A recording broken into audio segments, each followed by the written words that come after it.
मध्ये, आपल्या गल्लीमध्ये, आपल्या शहरामध्ये जर आपल्याला विकास करायचा असेल तर या महानगरपालिकेच्या निवडणुकीमध्ये आपल्याला सत्ता पलट करणं आणि सत्ता वंचितांच्या हातामध्ये घेणं हे सोडून आपल्याला कोणताही उपाय नाही।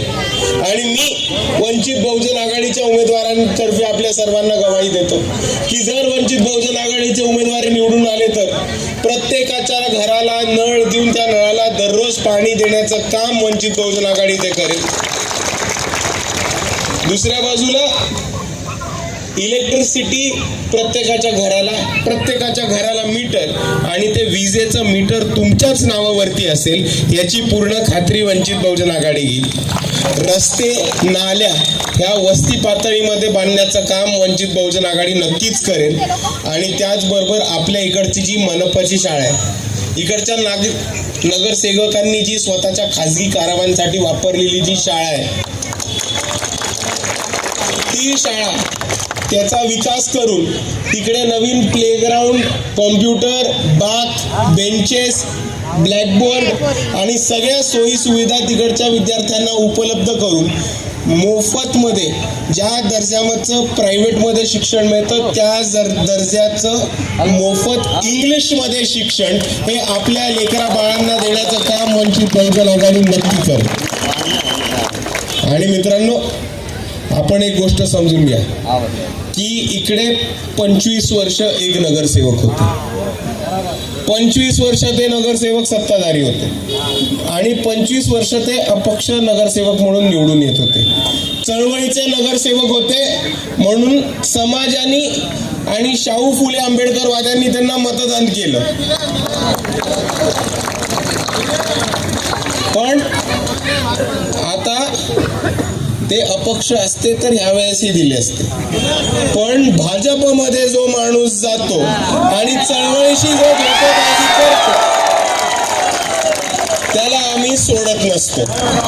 मी सरळ सांगतो, जर चळवळीचा एक सिटिंग नगरसेवक तुमच्या एरियामध्ये असता तर त्याच्या विरुद्धला प्रचाराला मी सुजात आंबेडकर आलो पण नसतो। पण जर चळवळीशी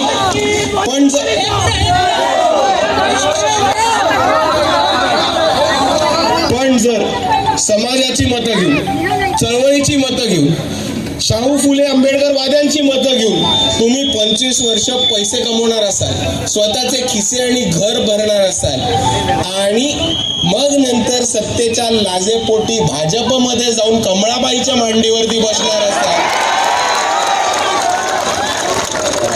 तर हाच समाज हीच चळवळ ज्यांनी तुम्हाला आतापर्यंत सत्तेमध्ये बसवलं होतं, हीच लोक तुम्हाला सत्तेमधनं खाली ओढून रस्त्यावरती आपटल्याशिवाय राहणार नाहीत हे आपण सर्वांनी समजून घ्या।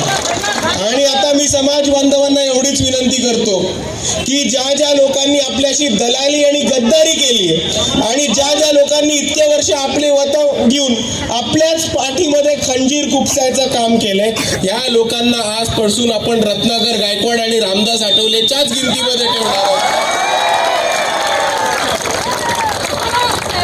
म्हणून मी आज आपल्याला एवढीच विनंती करायला आलोय की सच्चे आंबेडकरवादी, कोणाशी बैमान न होणारे आंबेडकरवादी, चळवळीचं काम करणारे आंबेडकरवादी, इकडच्या माय माऊलींचं संरक्षण करणारे आंबेडकरवादी हे आज वंचित बहुजन आघाडीकडनं उभेत। आणि मी आपल्याला विनंती करतो की आपण जास्तीत जास्त मतांनी यांना निवडून द्यावं। इथे अजून एक महत्वाचा मुद्दा आहे आणि हा मुद्दा आणि तोच मुद्दा श्रमिक नगर सुद्धा लागू होतो आणि हे मी श्रमिक नगरच्या नागरिकांसाठी सुद्धा बोलतोय की आपल्या इकडे खूप मोठ्या पातळीवरती मोहल्लेत वस्ती आहेत, झोपडपट्ट्या, तिकडे राहतात कोण? मुसलमान लोक, जैविम लोक, दलितांची लोक, बहुजनांची लोक, तमाम वंचित लोक, बरोबर। पण आज इकडचे प्रस्थापित लोक, इकडचे गुंडे लोक आणि इकडच्या बिल्डरांना हातात धरून आपली झोपडपट्टी, आपली वस्ती पाडायचं आपल्याला सांगतात, बरोबर की नाही? आता एक गोष्ट समजून घ्या, ते आपली वस्ती कशामुळे पाडायचं म्हणतात की तुमच्याकडे प्रॉपर्टी कार्ड नाही, तुमच्याकडे डॉक्युमेंट्स नाही, तुमच्याकडे विजेचं बिल नाही. पण एका बाजूला आपण एक गोष्ट सर्वांनी समजून घेतली पाहिजे की काम हे वंचित बहुजन आघाडी करणार आहे. आणि मग जर प्रॉपर्टी कार्ड आलं, जर जन्माचा दाखला आला आणि जर इलेक्ट्रिसिटी मीटर तुमच्या नावावरती आलं तर तुमचं घर हे अतिक्रमणाखाली येत नाही. आणि जर तुमचं घर अतिक्रमणाखाली आलं नाही तर कोणाच्या बापामध्ये ताकद नाही येते घर पाडायचं. आणि दुसऱ्या बाजूला मी एक गोष्ट म्हणतो की जी लोक झोपड्या पाडायचं म्हणतात, जी लोक आपल्या वस्त्या आपले मोहल्ले पाडायचं मानतात, त्यांना मी एकच गोष्ट सांगतो की तुमच्याकडच्या लोकांच्या बरोबर वंचित बहुजन आघाडीचे कार्यकर्ते खांद्याला खांदा लावून उभेत आणि एकाही माणसाच्या घराला हात लावून येणार नाही. हे वंचित बहुजन आघाडीचं तुम्हा सर्वांना आश्वासन. आणि मला आता इकडच्या प्रस्थापितांशी नेत्यांशी नाही बोलायचं, मला डायरेक्ट हा माझा मेसेज आहे त्यांच्या गावगुंड्यांशी आणि जी लोक बुलडोजर घेऊन येतात त्यांच्याशी. आणि जे प्रायव्हेट लोक आहेत जे बुलडोजर भाड्याने देतात त्यांना मला हे सांगायचं आहे की जर तुमचे बुलडोजर आमच्या एरियाच्या बाहेर आले तर ते बुलडोजर फोडून तुम्हाला त्या बुलडोजरमध्ये टाकून परत पाठवण्याचं काम हे वंचित बहुजन आघाडीची लोक करतील. म्हणून मी आपल्याला एवढंच सांगतो की आपण आपल्या हक्काच्या माणसांना मतदान करा, आपण आंबेडकरवादी चळवळीच्या भीमसैनिकांना मतदान करा आणि आपल्या सेवेसाठी, आपल्या संरक्षणासाठी आणि तुमच्या पाठ राखण्यासाठी वंचित बहुजन आघाडीचे कार्यकर्ते, मी स्वतः, बाळासाहेब आंबेडकर हे आम्ही नेहमी उभे राहू, एका हाकेवरती येऊ, हे आपण सर्वांनी समजून घेतलं पाहिजे. तेच बोलत असताना वंचित बहुजन आघाडीकडनं अजय राम गायकवाड, ॲडव्होकेट अजय राम गायकवाड हे उभे. आज एक सच्चे आंबेडकरवादी असल्याबरोबरच त्यांनी त्यांचं शिक्षण घेतलंय, वकील झालेत आणि नुसती वकिली करत नाहीयेत तर समाजासाठी महत्त्वाच्या केसेस हे लढत आहेत. आपल्याला सर्वांना माहिती आहे की बाळासाहेब आंबेडकरांनी सोमनाथ सूर्यवंशींना कोर्टामध्ये जाऊन न्याय मिळवून दिला. बाळासाहेब आंबेडकरांबरोबर एक वकिलांची टीम होती, त्या वकिलांच्या टीममध्ये अजय दादा हे नेहमी बाळासाहेब आंबेडकरांबरोबर होते.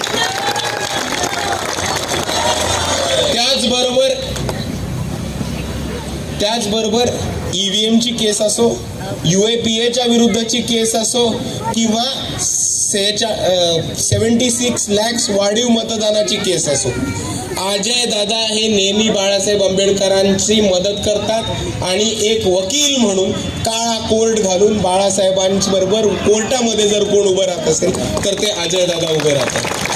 म्हणून आता मला सांगा की या नकली आंबेडकरवाद्यांना बाहेर फेकून असली आंबेडकरवाद्याला सत्तेत पाठवणार की नाही पाठवणार.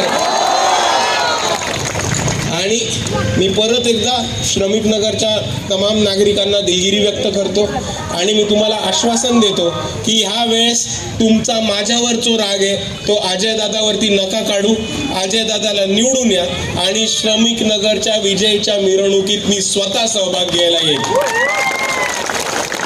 आणि एवढंच म्हणत असताना आपल्याला एक प्रश्न विचारून जातो, तो म्हणजे आपल्याला आपली निशाणी माहिती आहे, गॅस सिलेंडर आहे.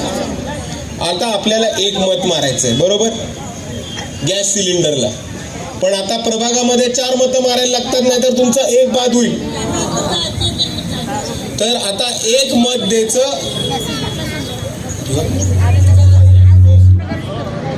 मध्ये, कोणाला मत द्यायचं, अजय दादाला गॅस सिलेंडरवर, आणि बाकी 3 कोणाला द्यायची, काही तुम्ही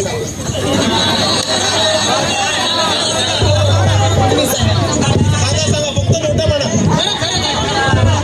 बाकीची 3 मतं कोणाला द्यायची, कोणाला द्यायची, नोटाला द्यायची. आणि एवढंच म्हणून मी माझे 2 शब्द थांबवतो.